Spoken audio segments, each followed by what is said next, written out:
Okay, let's unpack this. Imagine a city, a real buzzing tourist hotspot, right? Famous for skyscrapers, beaches. But here's the thing. It accommodates 3 times its official population every single day. Hmm.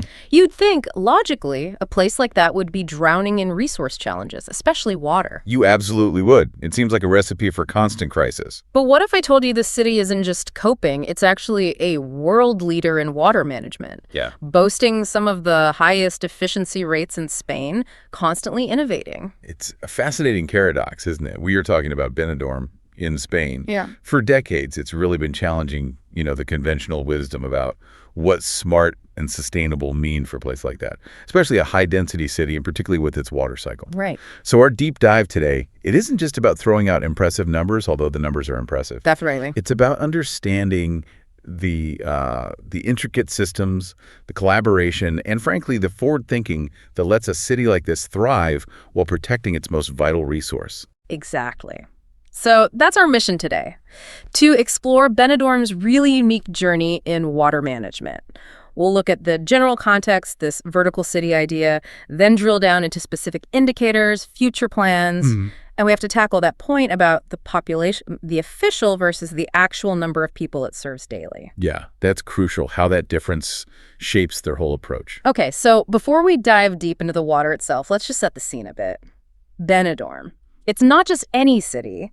It's known for this compact vertical development. That wasn't an accident, was it? No, not at all. It was a deliberate strategy going way back to its 1956 General Urban Planning Plan. This plan, density-optimized land use, naturally encouraged walking and cycling. Right, less sprawl. Exactly. And critically, it made managing resources, like water, much more efficient, vital for a major tourist hub. And it wasn't just a plan from the 50s they stuck with, right? Yeah. It evolved. Oh, absolutely. What's really compelling is that Benidorm hasn't just, happened. It's been strategically evolving since the 70s. This constant commitment to intentional development led it to become the world's first smart tourism destination. The first one, wow. Yeah, certified back in 2018 under the UNE 1780-501 standard. And that's not just a badge. It's built on 5 key pillars: governance, sustainability, accessibility, innovation, and technology. A holistic view. Precisely. Yeah. And it's underpinned by strong public-private collaboration. That Visit Benidorm Foundation, for example, it's, interestingly, 52% private funding, 48% public. That balance is fundamental to managing complex challenges, like water. And you see this vision in their current plans, too. Definitely. Look at their hashtag Reto 2024 strategic plan. It really champions sustainability. They're aiming for things like deseasonalization, trying to spread tourism out across the year.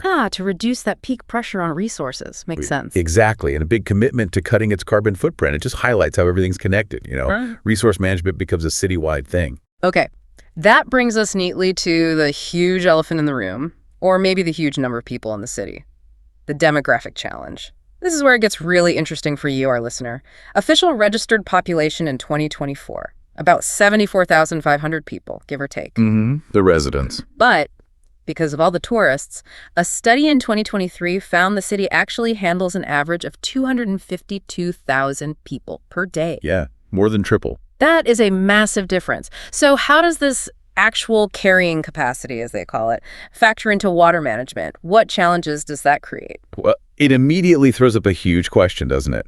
How on earth do you achieve sustainability, let alone leadership, when your daily demand fluctuates so wildly and is so much higher than your resident numbers suggest? Right. How do you plan for that?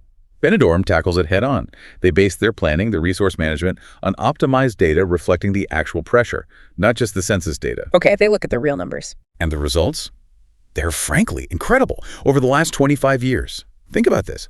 Despite a 40% increase in population and a 26% rise in overnight stays. More people, more tourists. Yes, they've managed to reduce their overall water consumption by more than 18%. Reduce. By 18% with that growth. Reduce by over 18%. It's a testament to this core insight.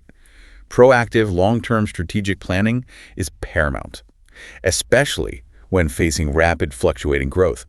Many cities react to water crises. They wait for the drought. Exactly. Benidorm has consistently tried to engineer its way ahead of potential problems, especially crucial in a water-scarce Mediterranean region. That 18% reduction is amazing. Let's zoom in on the drinking water side then. How do they get that efficiency? The numbers are just, Tiny. 181 liters per capita per day in 2024. Okay, maybe not tiny compared to some places, but considering the context. And very efficient for the context, yes. And this infrastructure leakage index, the ILI, 1.96, that sounds incredibly low. It is. It's a global benchmark. And 1.96 basically means hardly any leaks. Virtually negligible leakage from the main distribution network. Compared to national averages, which can be, what, double digits? Oh, easily. Sometimes much higher. So their network efficiency stands at around 95%. 95% of the water put in reaches the consumer. How? What are they actually doing? Well, it didn't happen by magic. It's the result of ongoing, pretty aggressive policies. They've rolled out smart metering for real-time leak detection. They've increased hydraulic sectors. Breaking the network into smaller, manageable zones? Exactly. Makes it easier to monitor and control pressure. They use leak prelocators to find potential issues before they become big breaks. They even created a specific job role just focused on non-revenue water. Dedicated expertise. Yes. It shows commitment beyond just tech. They use mathematical models, AI, to analyze lake volumes, regulate pressure, plus their pipe renewal rate is way above average, 1.17% annually, compared to a national average of maybe 0.2%. So they're constantly replacing old pipes. Proactively. They even have a model that predicts pipe aging 50 years out to guide investment. It's very strategic. That's thinking ahead. Okay, so they're super efficient at delivering the water. But where does it come from in the first place, especially in that region? Good question. Primarily from three rivers: the Amadoreo, Guadalest, and Algar. The mix changes seasonally, but crucially, during extreme droughts, they have a backup: the Muzamel desalination plant. Ah, diesel, an important safety net. A vital one. But they also very cleverly use non-conventional resources. Regenerated wastewater is key here. In 2024, about 34% of treated wastewater got tertiary treatment.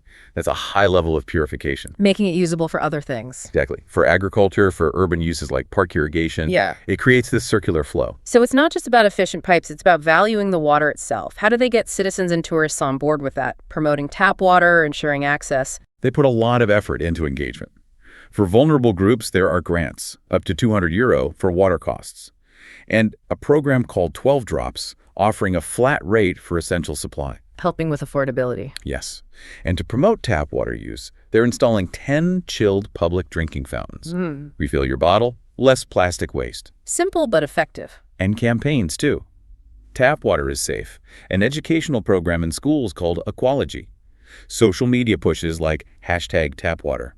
Even water tasting events. Tasting events to show the quality. Exactly, to build confidence and awareness. Okay, let's flip to the other side of the cycle, wastewater. You mentioned reuse, but what about the initial collection and treatment? Equally impressive, I'd say. In 2024, 99% of the population was connected to the wastewater system. Almost everyone. Pretty much. Yeah. And 100% of the collected wastewater got primary and secondary treatment. That's standard, but achieving 100% consistently is good. Sounds robust. It is, and highly advanced. 98% of the city uses a separate sewer network.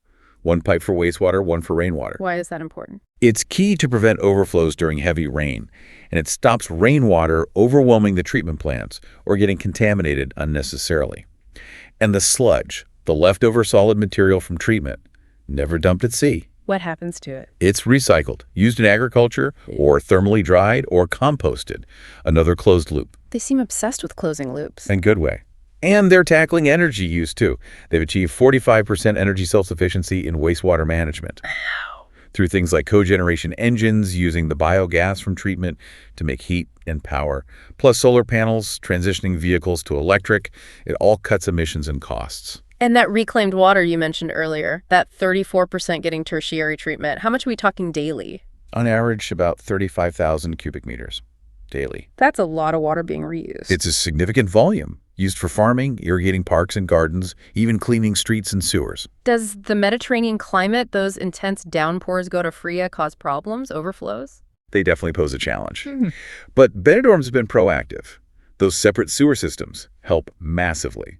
They've also built retention tanks to hold excess stormwater, and they use SCADA monitoring systems. Sophisticated computer control. Right, to manage the network in real time. They have a municipal action plan for floods, too.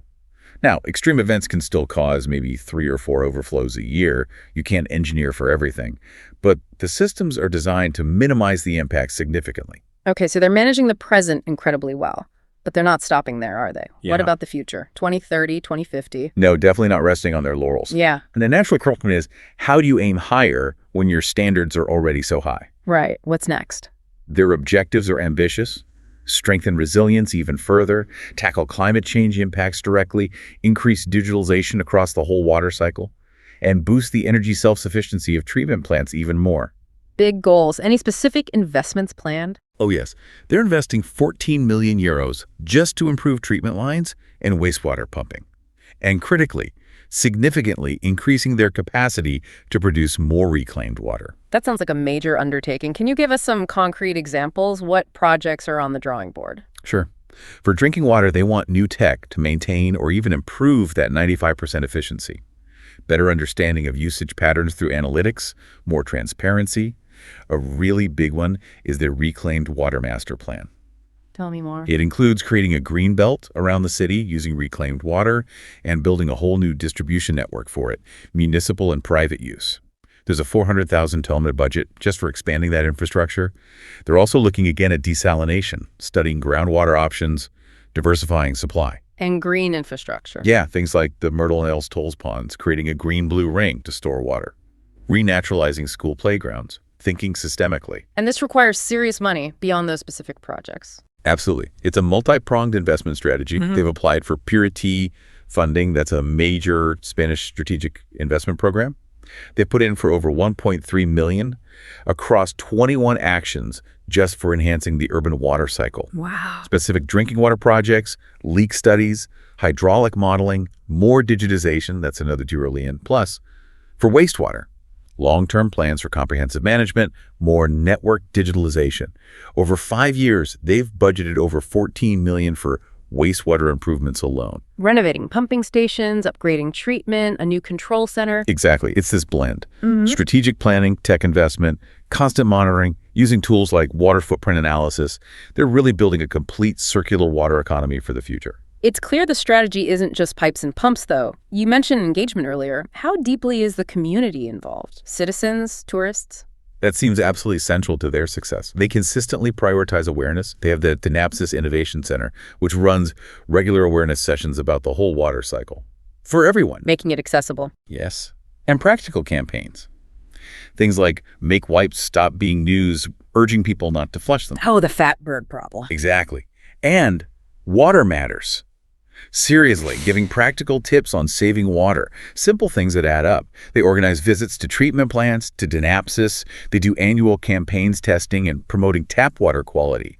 They even encourage reusing swimming pool water for street cleaning after the season. Little things, big impact. It fosters this sense of shared responsibility. Everyone feels part of the solution, not just passive consumers.